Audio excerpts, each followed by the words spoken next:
ধরেন তো আপনি ধরেন এমপি কি বড় কিছু আপনার পুতের মতোই তো।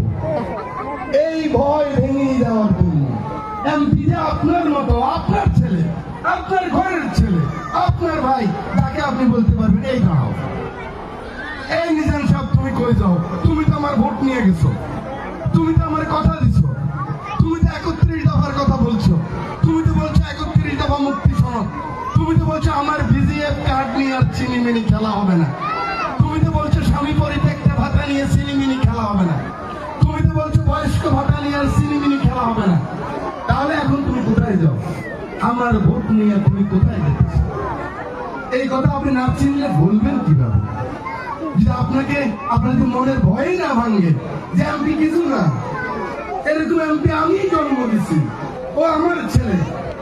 আপনার ছেলেকে আপনি ধমকান না?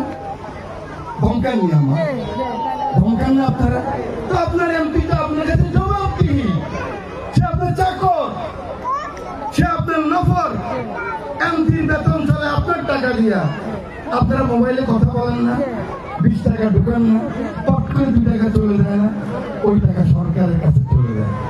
আপনারা যে মাছ কিনেন, ডাল কিনেন, আলু কিনেন, ওখান থেকে ভ্যাট হয় কিন্তু 7.5% টাকা সরকারের কাছে চলে যায়।